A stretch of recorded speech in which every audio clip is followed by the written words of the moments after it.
Good morning. Surprise. It's Friday, August 23rd, and I'm Gene, and welcome to Hanging with Uncle.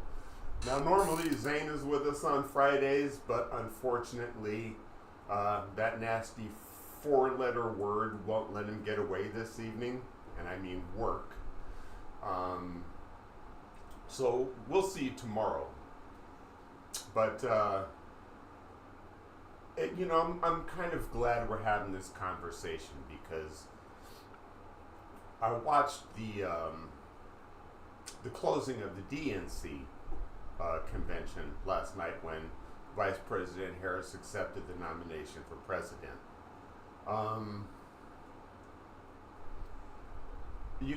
I hear a lot of complaints and arguments, and I've made some myself.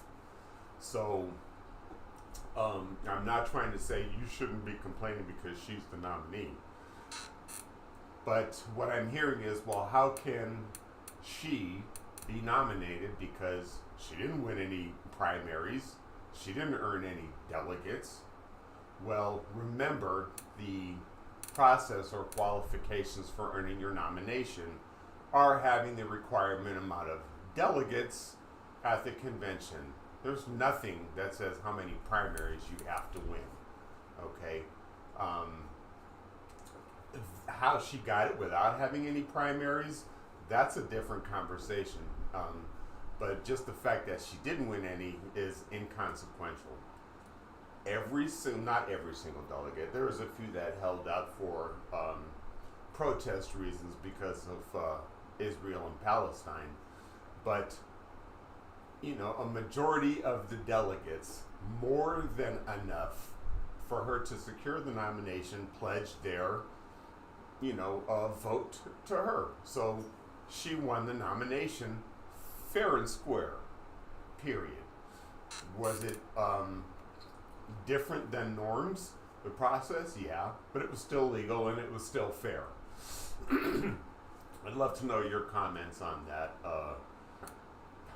If you have any, but when I watched her acceptance speech and I compare and contrast between hers and convicted felon Donald Trump, the choice is very clear. Number one, she's for the people, he's for himself.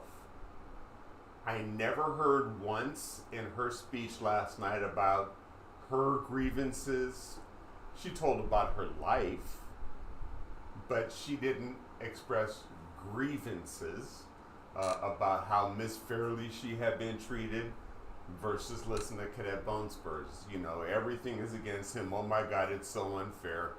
No, that's just how a narcissist feels when accountability comes knocking. So he can complain all he wants. All he does is lie, and nothing that he says has any validity to it. So, he can say he was treated unfairly, but it's not true. If anything, he's gotten more deference than anybody else. And again, I'll just ask this question. I still have not heard an answer, but if it was you or me, we would have been in jail a long time ago after being convicted of 34 felonies. We would never have had our day of sentencing extended.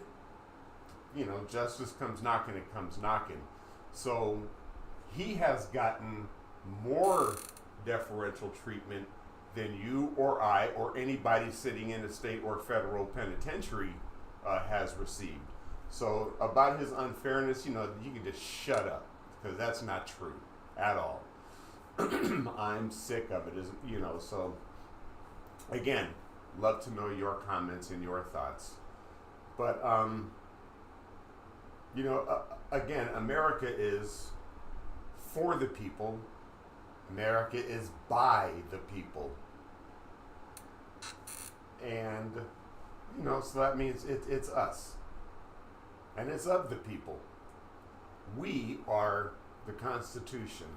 Us, as United States citizens, we are the standard bearers for what's right and what's wrong.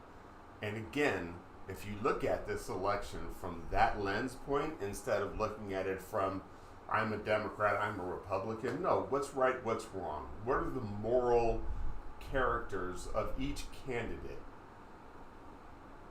You know, I don't have the, we already know. We already know. And the difference is, every disparaging thing said about Cadet Bone Spurs has been supported by facts, by felony convictions, by records. You know, those things don't lie. Paper trails don't lie.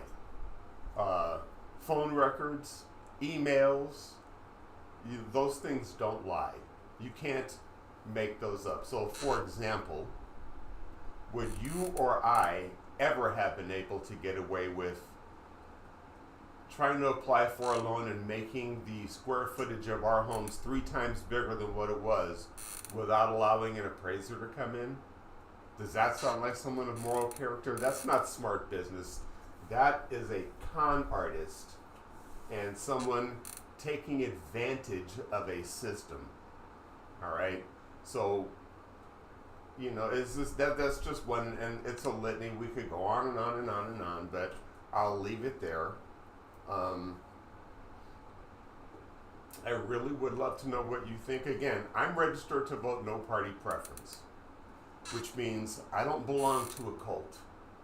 I don't belong to a Democrat or a Republican or Libertarian or Green or Peace or even an independent.